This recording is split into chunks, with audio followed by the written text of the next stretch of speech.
What an incredible conversation I just had with my new friend, James Hatfield of LiveSwitch. As you know, we're a brand ambassador for them. Man, what an incredible product they have. I'm so excited for you to hear about it for your small business, but also just to hear an incredible wisdom that he shares of every stage of business ownership, of early start out to scaling to exiting. What a wealth of information. Here's my friend James. Welcome to Market Mavericks. I'm Matthew Eford. Join me as I speak with leaders who are redefining industries in every corner of the market. From startups to established businesses, we'll uncover the strategies, challenges, and insights that drive success. Get ready to be inspired by the Mavericks who are shaping the future of business. Welcome, everybody, to the Pillars of Purpose podcast, powered by Lighting Pros. I'm your host, Matthew Eford, and I have my new friend here with me, James Hatfield, and I am so excited for this conversation to talk with a true market maverick, somebody who's being very inventive and revolutionizing a lot of spaces, has incredible background, as we were just talking before we started recording, of experience in scaling businesses and now buying into LiveSwitch. So, James, thank you for being on the show.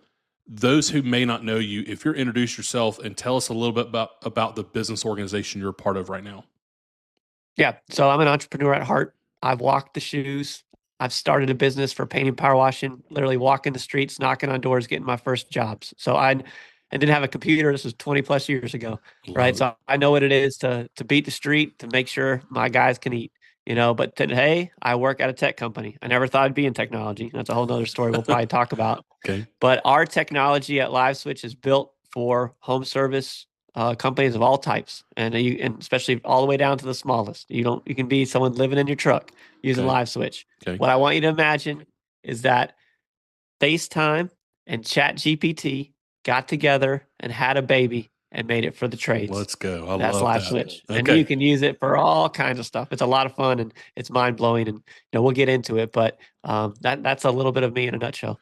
So before we get into LiveSwitch, let's take a step back. So you said you've owned some pressure washing businesses, side hustle businesses, main hustle businesses, home services, solopreneur.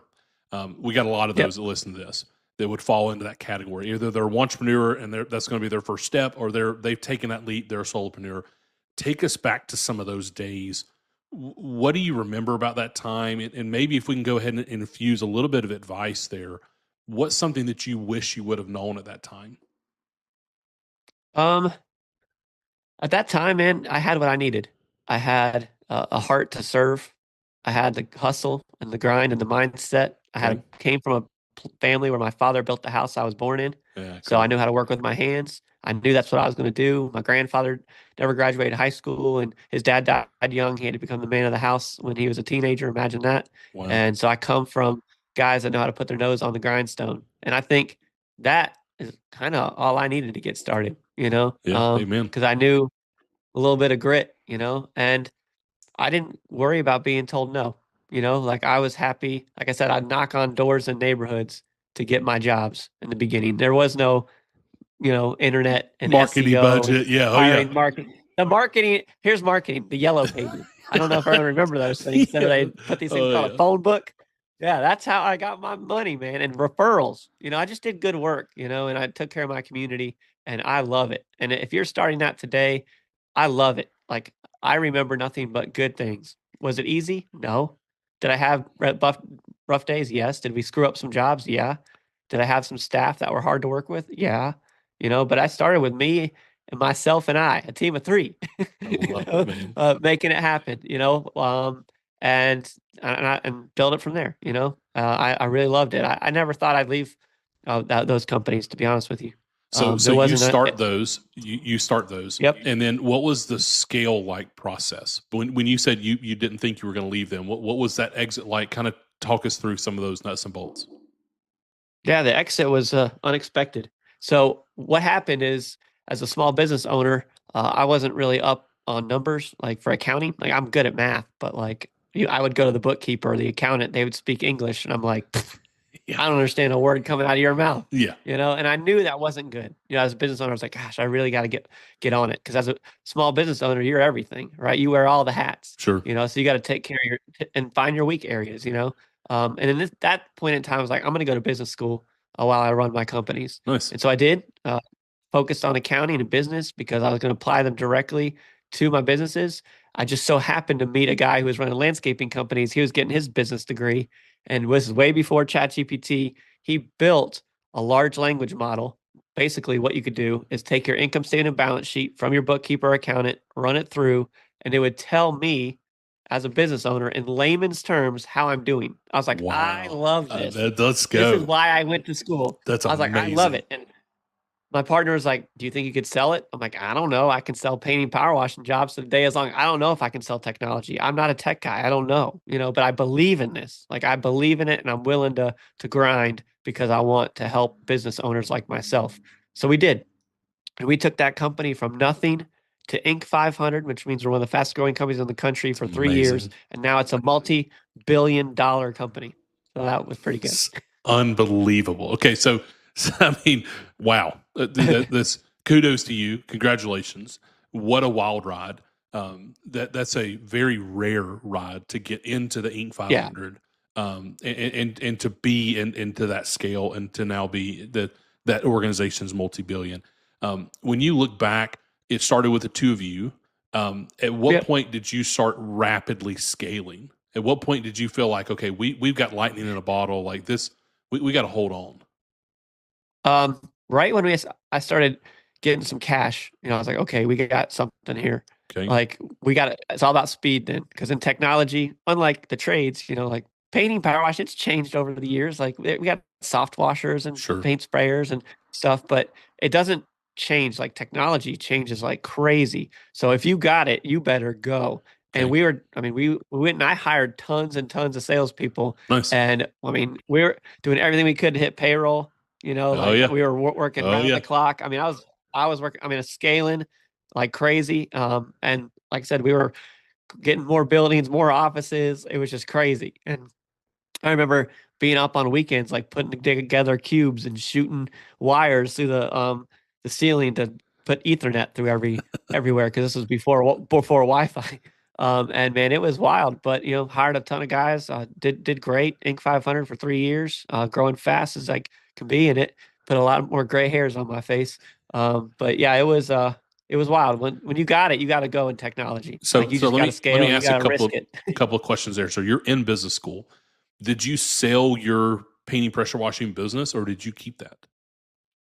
I had kept that for a while, Okay, and then when my financial company, the technology company took off, I just let it go. I okay, should have sold it, like hindsight 50-50. sure, I teach a lot of businesses how to sell their business now. I've helped a business just get listed here in the last couple of months. nice, So I talk a lot about and educate a lot about what it is to know your seller's discretionary income, your EBITDA, how to not be a key man, how yeah, to know what your multiple is, know what your business is worth. I'm sure, constantly telling business owners, like, here's how much you're really worth on the market. yeah. And so I It's learned pain. from that, right? Early on when you're feeling like you may be doing $100,000 in revenue and you're like, this is worth $400,000, and it is not even No, close, right? And it's so actually probably not sellable. it's probably not It's sellable. probably not sellable. It's probably not sellable No. because you're the one doing the business. So when you look at your organization, the technology company, you explode. Did y'all raise capital, or is that something that y'all just any dollars in went right back into the business and Yep. We infused didn't in have it? to raise too much. We were very precious Okay. as a private company. We don't like taking people's money because once you take people's money, it's like putting a ring on a finger. Yeah. You Yeah. like it changes the nature of the relationship. Sure. And so we really tried to keep things tight. We're really on our mind and our manners. But we didn't have to raise a ton of money and to take it. We sold it to KKR for Wow. tons of money. That's awesome. Tons of money, That's like awesome. made lots of millionaires, all those things. So, that's not easy to do. Reason we're back in it again is because we are crazy enough to be like, can we do it twice? And guess what? You're LiveSwitch doing is one of the fastest growing companies in the country. And I'm hiring salespeople like crazy. We just had another 5 start today. Wow. We're hiring every month. Boom, boom, boom, boom. And LiveSwitch is another lightning in a bottle story. I know we'll get into it, but we got into philanthropy in between. So Cool. like I started a nonprofit here. And Yeah. then my business partner started Inmates to Entrepreneurs. We go in the Oh, jails and wow. teach men and women how Yeah, to become cool. entrepreneurs. It turned into a ABC television show called Free Enterprise. Check it out. It's fantastic. Wow. And we believe in second chances. We Amen. won a lot of awards from the White House, and we all need a second chance. So Amen. got a great organization, and nonprofits are doing well. But we are back in the saddle because we're trying to build another $1 billion company and even bigger than the last one and be a household name. And we're well on our way. Like I I love think that. we probably will be within the next few years. I'm That's excited. fantastic. So you and your business partner, you have an exit. At what Yep. was your timeline at which you said, I'm going to exit to now I'm going to invest in get into LiveSwitch to take this thing Took to the another like 4 or 5 years because now that we had capital, a little different. First, we didn't have a whole lot of capital. Sure. Now we had a lot of capital. So we looked at companies all over the world, and we knew we wanted to be in tech again. We just Okay. found it fun. Okay. We wanted to find it being founder led, and we wanted something that had been around for a while. So we found a 16-year-old company. We purchased it. We kept all of our computer scientists, our founders, and we were doing all kinds of stuff. Like we did the Super Bowl the last 3 years. Wow. If you go to an MLB ballpark and scan a QR code and they put you on the Jumbotron, we did that. Like during COVID, when NBA had the bubble, we powered all that. So like with cool. WWE wrestling, we did all that. That was us. And so what ended up happening is we're one of a very few companies in the world that deal with live video. Okay. So I got a knock on the door from the chief of police in Washington, D.C. to reinvent our nation's 911 phone call. So the idea is when you're on the phone, right, and all you can do is talk. And when you're Sure. a compromised citizen, it's hard to explain. You even Sure. sometimes forget where you are. Yeah, sure. But now, since everyone has a smartphone, you're carrying around 3 to 5 cameras in your pocket. So the idea was, how can I tap into your phone when you're compromised? You have no time to download an app. You can't even think straight. I woke up at 3 in the morning and I was like, I got it. We're going in through the SMS channel. And so we built that out. Now you just tap a text and we instantly get in your cameras and we can stream that to the police car. It's called situational awareness. Wow. And the question was, well, who else can use no app? You see what I see. And all roads led back to home services. Met a guy in the moving industry. He's like, James, we're going to use this for virtual estimates. He's like, the most expensive thing I do is put an hourly wage guy in one of my trucks and drive him across town. There's no such thing as a free estimate. He's like, what I can do is see the job and either get rid of the tire kickers, because that'll save me time. If it's a small job, I'll bid it and win it right there. And if it's a good job, like a little bit bigger, there's money, they're worth the drive. Sure. And I was like, will you pay me American money for that? And he was like, I will. And that was 3.5 years ago. And now I've got thousands and thousands. And we're growing so fast. I mean, we got painters, power washers, electricians, movers, renovation. I mean, it has been wild, man. And the coolest thing is last year we implemented AI. So now when you take a video, like a mover, like let's say you're going to move your family, the mover can just send you a text, you tap it, you walk around your house and say, this is going, that's going, this is going, that's going. And then we run it through AI. It'll create a whole report that puts together all of your weight, every item in your house, tells what's going, what's not going, and all of the packing materials. And then we can even send it into their CRM. We're under the hood of Jobber, we're under the hood of Service Titan, we're under the hood of Job Nimbus and all the rest. And man, we're just getting warmed up. And it's been so great, man. And I spend all my time with small business owners talking about how to implement AI and all this stuff. Like this AI, it can quote your jobs automatically. It can automatically create your CRM entries. It can say no contractor, no business owner loves writing out contracts. CRM entries. We need it. But now you're bringing the YouTube and the NFL instant replay into your business and wrapping that sucker with AI. And it's it's easy. It's all one click. Like it's like the Nextel walkie-talkie. It's like so easy. Yeah, it's so cool. It's been fun. Yeah, and we got a great response, but it's been a good ride so far. Tell me, James, about this idea of your obviously scaling again rapidly. Technology is a little bit different than home services space, but nonetheless, the truth is still there. Give us some advice on scaling, bringing on sales teams, bringing on additional employees. I mean, you're mastering that at this point. And a lot of our small business owners are hearing that and they're like, man, I would love to bring on 5 new sales guys today, this Monday that we're recording this. I would absolutely love to have 5 new sales guys starting, but I don't know how to do that. Let's get into that piece. Give us some practical advice. What does that look like for a small business owner, home services space specifically, that's wanting to grow their team and scale in the new year? Yep. One, know your numbers, right? You got to go back and look at them. Sit down with the bookkeeper, or if you're your own bookkeeper, look at your numbers, see if you have the stomach, right? Like scaling makes you want to throw up, right? Because it's scary, Amen. right? And then you need to look outside of, you need to be creative, right? Okay. So if I was in a power washing company right now, and I'm in Asheville, North Carolina, and it was me, myself, and I'm starting to get jobs. The phone's starting to ring, starting to book myself out.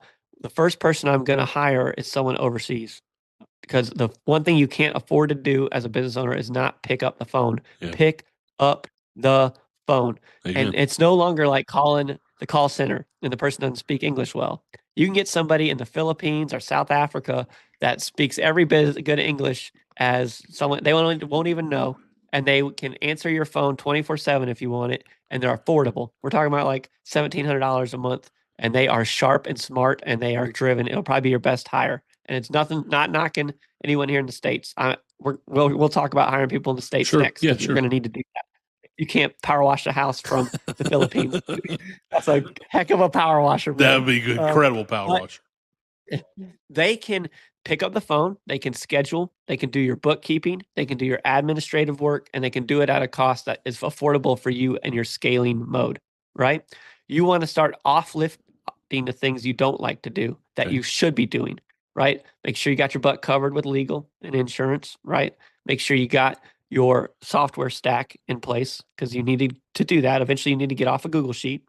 Okay. Sure. Hear me out when I say that. I don't sell CRMs, y'all, but you need to get off your Google Sheet the next, right? And then now you're doing the jobs, right? As you continue to scale, I would go through a branding. I'd watch your brand. Your brand is everything. There's so many incredible companies out there. Don't just go to AI and have it do your brand. That's a mistake. But if you do proper branding and proper visibility in your community, as you're driving your trucks around, as you're going around the community, you're getting seen, right? Because you're small. Unless you bought into a franchise, then they're going to have recommendations there. But if you're an independent, get your branding done next.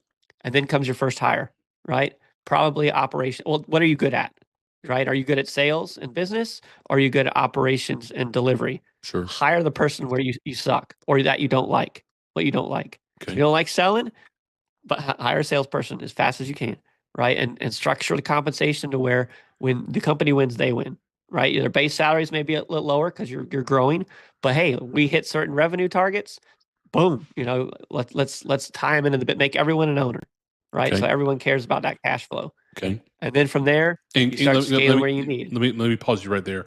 When somebody hears that, they're like, I got to get up shares of my company. Can you talk us through? Are you talking about phantom shares? Are you talking about profit sharing? Are you talking about bonuses? No shares, bonuses, right? So like you can bonus off anything you want, right? So there's some creative ways to do it. One, strictly on profit, right? We call that your seller's discretionary income, right? So if you're popping off, 50 grand, and you're just getting started and that's money for you, you might say, hey, I'm going to give you 5% profit share. Yeah, you're going to give up $2,500, but if that person's motivated, instead of getting 50,000 seller discretionary income, you're like, hey, if we hit 60, I'll give you this. If we hit 70, I'll give you that. Like, you want a bigger hourly rate? Let's hit that. Yeah. Or you do KPIs, key performance indicators, like, hey, did you get a customer referral? Did you do a before and after? Did you get that sale done? Like all these things, and then you create a bucket. So like, let's say you don't want to tie it to performance. You're saying, hey, I'm going to set aside $2,500 in bonuses, and these are the KPIs.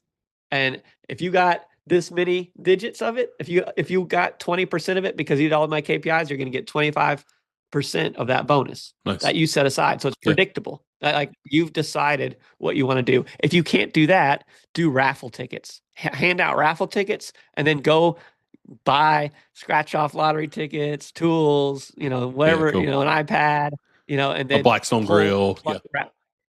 Blackstone grill, everything, a Yeti cooler. We all know what we like, right? And you know what your team likes. Pull the raffle ticket and do that for the first quarter, right? First 3 months. And then if you got money flowing, now, hey, we're going to switch it to money. I got $2,500, and then we're going to switch it to So as you grow, you got to know where you're at, but there's so many creative things to incentivize your team, and also know not everybody's incentivized by money. Most people are. So that's kind of the easy one. Sure. The other incentive is people want to know about the business. They want your time coaching. They want to be coached up. They want to, be appreciated and loved. And it's the love languages, y'all. Sure. Gifts, words of affection. Yeah. Probably not physical touch. Yeah, maybe you want to be real careful with the physical touch. Yeah, I got you. Yeah, that'll lose your business. So just no physical touch on the employees, y'all.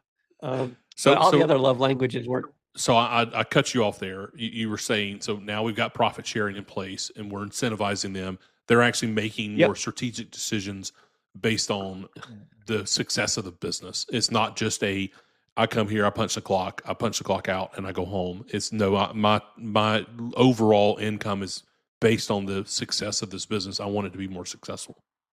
Exactly. Celebrate together. Make everybody an owner. You don't want employees, you want owners. Yeah. But you don't have to give away shares or anything like that. I don't think that's needed. And now when you start to get past a certain millions, then we can talk about issuing shares and doing stock options and all that stuff, and having PPMs and raising more money and then getting ready for an exit and private equity. I got to meet you where you're at, right? Like I can talk to you if you're one of the largest in the country, or I can talk to most, which are the small business owners. And, we do practical and tactical things of how we run our business and grow the business that way. But then it's optimization, right? There's a book called Making Money is Killing Your Business. Get it, read it, do it. You're crazy if you don't. That's a great book. It's a great book. But then you're going to look at your top one more line. time. Say that one more time. Making money is killing your business. Got it. You're welcome. Yeah, that's all I got to say. No, if someone actually does it, you're welcome. Yeah. That's a good one. All right. Again, I've run a bunch of companies, guys. I've helped owners put their company up for sale. I've done all of these things. So I can meet you guys where you need to talk. You want to talk recruiting? I got you. You want to talk all those different pieces. The next thing you're going to do is optimize, right? You're going to optimize your pricing, right? You're going to optimize your software stack. You're going to start looking for things that you shouldn't be doing, right? And time is the deal, right? So like if you've got a pest control company, you want to know how many recurring revenue customers you are per truck. Like one of the pest control companies I have talked to recently, it's 180 customers per truck. So once I hit 180, that truck is full. My guy's got a route. He's got enough jobs per day. So then I'm optimizing his route, right? Like when he goes out, is he going all around town, or is he going to the right neighborhood and servicing that? There's optimization. There's software like with ours. Like I can send a text out, do a video, and I skip the trip in the truck. That's an expensive thing to do. So you find ways to optimize for speed, race to the face, speed to lead, picking up that phone from the overseas agent. Nobody's going to be faster than you. Doesn't matter how big you are. And the smaller you are, you're a dinghy. You can move your boat a lot faster than a big fat yacht can. If I were to go and purchase a company, like if I went to go purchase an electrical company for 2.2 mil and picked up 30 staff, how fast are they going to move with a new tech stack, or how fast are they going to want to move when I start, wanting to do a few things? It's a little bit slower to move that company, and you got people a little more stuck in their ways. So don't look at your small size as a disadvantage. Look at it like nobody is as fast as me. I love that. Yeah. What an incredible perspective. Okay. So let's get into recruiting, because as your company scales, you've got to recruit. You got to recruit all different positions.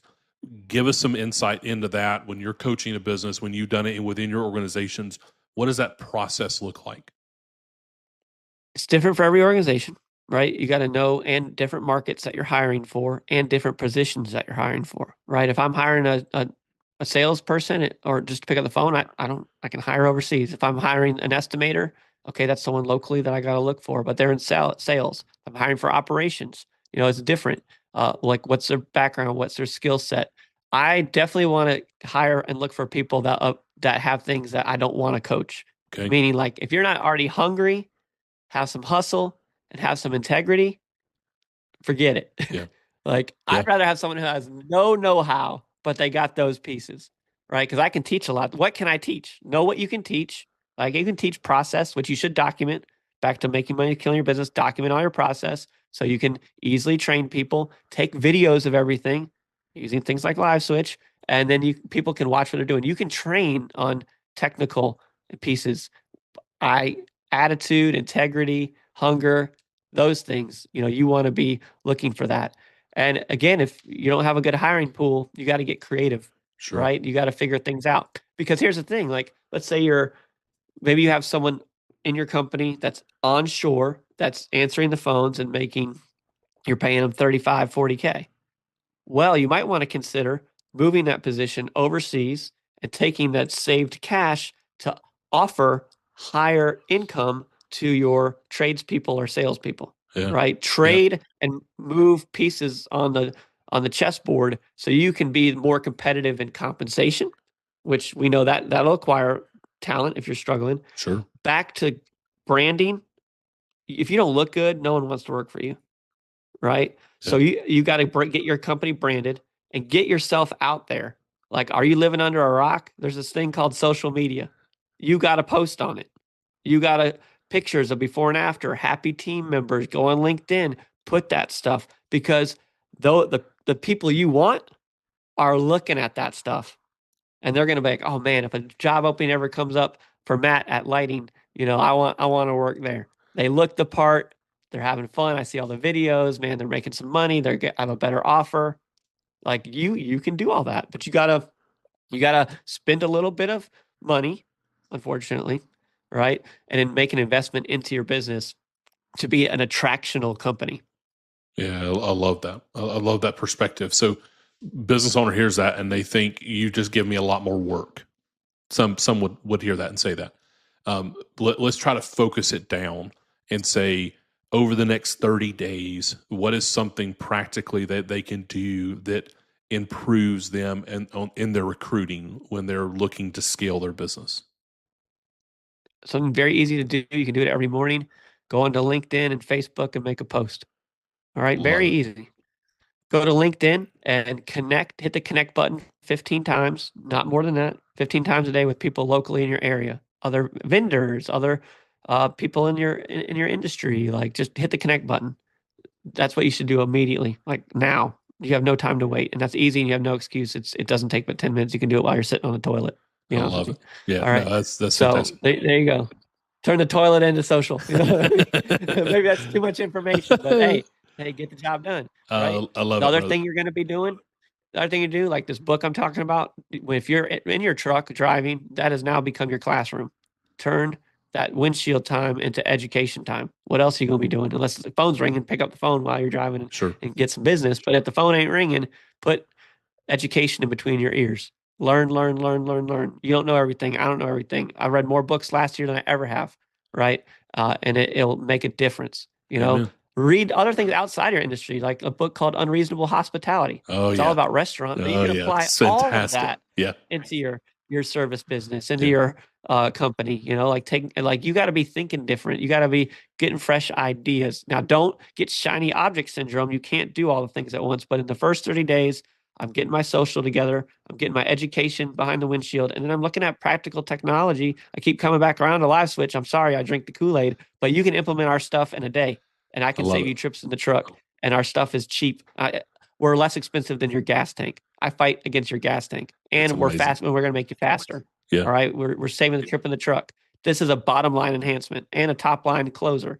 And finding things like, when you're ready, it's going to probably take 90 days to do your rebrand, but those rebrands allow you to charge more. It gives you more visibility. You're getting more marketing from it. A beautiful van or truck or billboard, don't underestimate those things, and then leave behinds. Like, I'm always talking about QR codes. Like, we have QR codes baked in. You can slap a QR code on an electrical box if you're an electrician, a water heater if you're a plumber, an HVAC unit, HVAC, and now it's got your name, your phone number, a QR code. Someone just scans it, tells you what's wrong or what's needed. You see it, the AI looks at it, you call, and you close. Like, people, the speed, the convenience of this, the customer experience of these things are the things that you want to be fast. You don't want people Googling. When they go to that water heater and they see your thing, you're preventing them from Googling plumbers near me. If I'm your plumber, I'm your plumber for life, because recurring revenue is the liquid gold of your business. It sure is. Yeah, it's so much more value that you get to provide to every customer and then also receive from every customer, right? That you get to service them longer. So you talk a lot about AI. Y'all implemented it in LiveSwitch, which was amazing. Before we dig in a little bit more into LiveSwitch, talk to us about the AI side for small businesses. When you're consulting, when you're working with businesses outside of the LiveSwitch platform, what is that? what kind of steps do you recommend when a business owner hears AI? They're like, oh, I searched some stuff on ChatGPT, but I don't really know. I know we've got some other episodes in our book here of specific AI, but from the home service space, can you touch on that just for a minute? Yeah, you need to be jumping in Gemini or Grok or ChatGPT. Get in Gemini. The first step is playing with it. Good. If you haven't started playing with it, you've been pushing it off, you're way behind. Way behind. AI is affecting your business 100%. And if it ain't not from within, but from outside of it, because other people are using it. AI will be like saying you have electricity in your business. Like electricity used to be a competitive advantage back in the day, so was having a Ford Model T over a horse, but Sure. like this is the of our times. AI is what you need to learn. Like when I had my painting company, paint sprayers were first being invented. And I went ahead and just bought a couple of them so we could play with it. You know what happened? The first 5 jobs were terrible. Terrible. We were spraying roofs. We weren't cleaning the thing. We were getting clogs. We were spilling. We sucked at it. Terrible. But guess what happened after the 6th house? We were faster. It was a higher quality product. My margins went through the roof. My time to completion was cutting days off. I'll never get rid of those paint sprayers, Sure. So that's the same thing with AI. Play with it.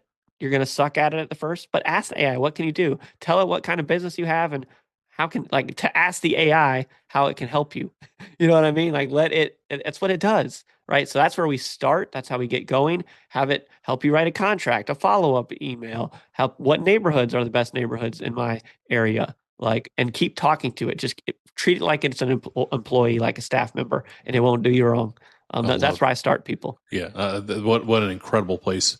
Some really practical advice on where to start with that, because a lot of us in the home service space, we hear this and we get so far out in left field talking about some of the back end of it, and it's like it's not practical, but that's very practical, and I appreciate that a lot, James.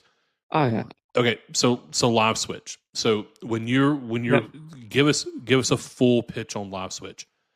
I'm running crews. I've got guys all over the state doing jobs. Talk to us from that perspective. Give us an understanding of LiveSwitch. Yeah, let's start from the customer, first call, all the way through to repeat business. Okay, because your entire team is walking around with the best tool of your company, and that's their smartphones in their pocket with 4 cameras on it. Because I guarantee you right now, none of your team members like putting in CRM entries. None of your team members like documenting their work. And, prove me wrong. Sure. Customers, you know what customers don't like? If I want some lighting done in my house and I want to call Matt, my wife, we have 4 kids. We don't want to have you come by and swing by. And like my daughter's out learning to drive right now. We're busy. Like it's inconvenient to have you over. Sure. Right. So I want to make that process convenient for my customers. So when I call you, your lighting company, hopefully pick up the phone. We've talked about it earlier. The quote comes in. We're getting on that phone and we are getting speed to lead to the customer. Now, instead of just doing only discovery, which is what we've historically done, tell me a little about your project. What budget have you set aside? Hey, can we pull out calendars and can we drive out and meet you? Because here's what has happened to you, I'm sure. You book that time 3 days later. You're like, hey, Mrs. Jones, I'm on my way. She's like, don't bother. I already found somebody. You only lost because you're slow. Yeah. That was slow. Yeah. That was a very slow process. So what you're going to do now, Miss Jones, she calls up a couple discovery questions. Hey, Miss Jones, can I send you a text? And either you can show me the job now, or you can just take a video and show me what you want done. Just tell me what you want, like anything. And then you can take that recorded video and run it through all kinds of prompts. Count the lights. Tell me what kind of lights. Put together a project plan for me. I charge this much per hour in this location. Give me an entire bid. Write a contract for me. Give it examples. Here's my current contracts. Here's what we've done. Here's the services that we offer. AI can expedite all that with one click of a button. I mean, people's jaws on. If I had a guy, he owns 30 years in the flooring industry, and he's walking around because he's redoing the floors in his office, and we tell LiveSwitch, hey, take this video and give us how much this is going to be. Give us the timelines, the budgets, everything. And then he went to his stuff he's had for 30 years, and he looks at the difference in the estimates. He's like, James, it's only off by $100. It's amazing. And this has happened in every industry. This thing fixed my HVAC. This thing fixed my HVAC unit the other day with a 30-second video. I walk in and we take a little video. Like there's water in the water pan. There's condensation. It's dripping. We have a prompt HVAC diagnosis. We run it. It says, hey, most likely cause is you've got algae in your drain line and some dust. here's the steps to clear that drain line, which we did. Algae was flying everywhere. And the technician who was with me was like, can I buy stock in your company? Yes. And it sits under the hood of, it's under the hood of ServiceTime, Jobber, all those others. Like you can just hit a button, man. Like this is practical, tactical AI, and you're not having to teach your team. If your team can send a text message, they can use my stuff. If they can click a button, they can use my stuff. And our stuff is really inexpensive. Yeah, I love that so much. So when you are in the office side, where folks in the office, either stateside or overseas, answer the phone, how are they generating that QR code? Is there, what does a platform look like? Can you give us a little bit of understanding about that?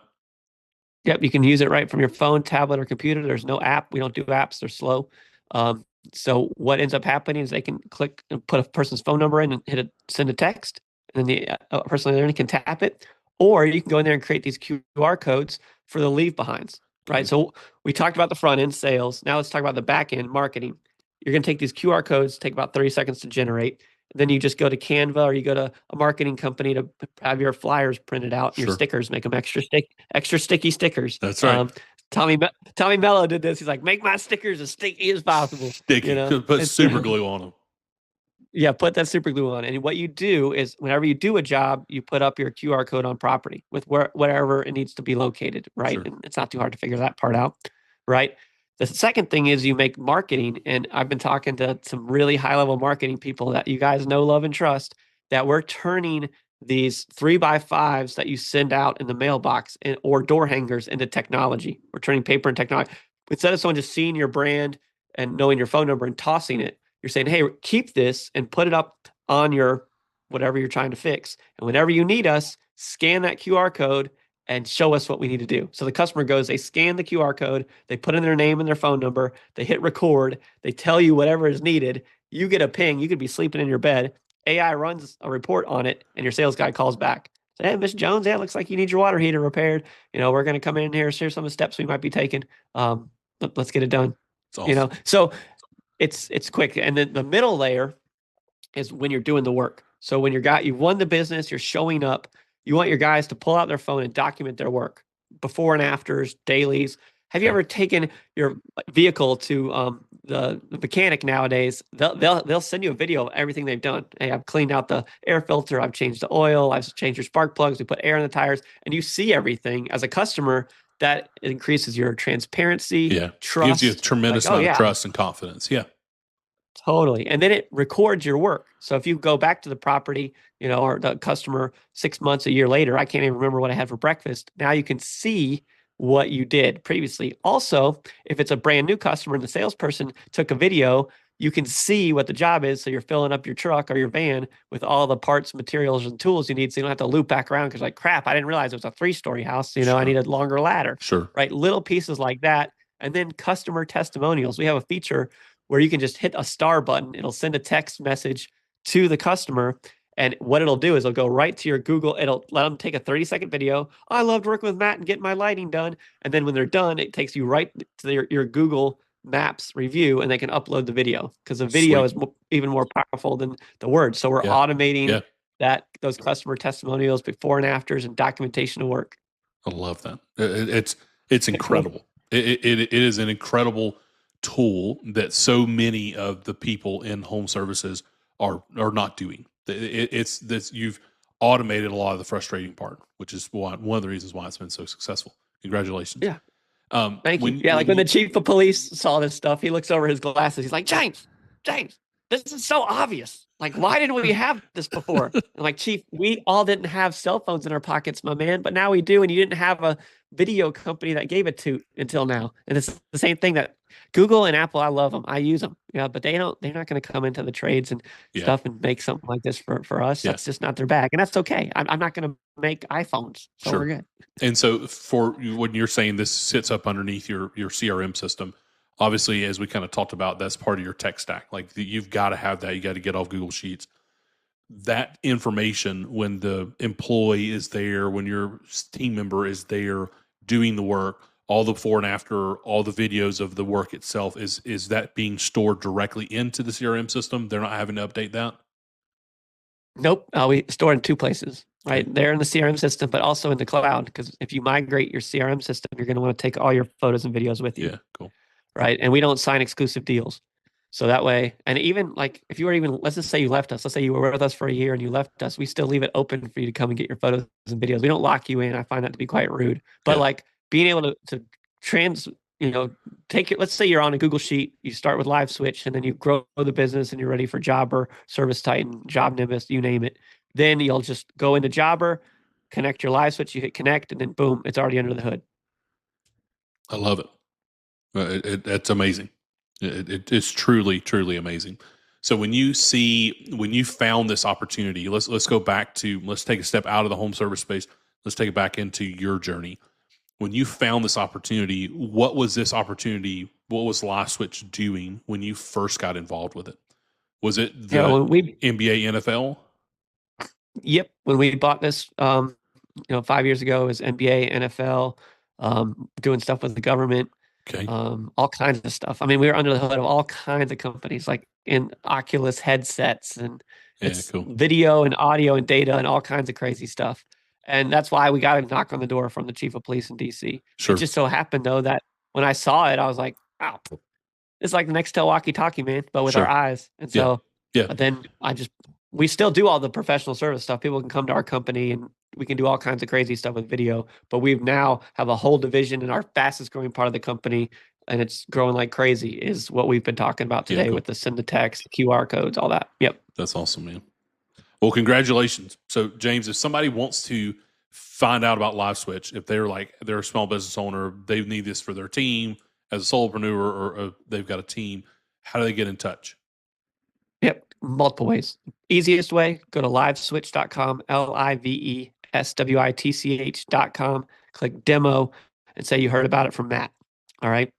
You're going to get taken care of. If you want to connect with me, you go to LinkedIn, like we talked about earlier, look up James Hatfield, LiveSwitch, connect, reach out. I make time for anybody that reaches out to me. I love talking with business owners, haven't been one, and I spend all my time talking with business owners and on podcasts and educating all day. That's my job, is to educate. So, if you want to talk, I'm here for you. And, I've been through it. I can commiserate with you a little bit. So reach out. I'd be happy to talk to anybody listening. I love it, man. Well, James, thank you for sharing. Thank you for being here. Thank you for what y'all are doing. We're definitely be in touch for us at Lighting Pros to help our locations with this. I think it's an incredible tool, incredible resource. Thank you, everybody, for joining us today on Market Mavericks. We'll see you soon. Thank you for joining us on this episode of Market Mavericks. We hope you're walking away inspired and ready to take your own adventure to the next level. Don't forget to follow the show to keep up with our latest episodes. And if you enjoyed today's conversation, make sure to subscribe, share it with others who could benefit. And hey, if you know a market maverick who has a story that needs to be heard, please drop their name in the comments. We would love to bring their insights to the show.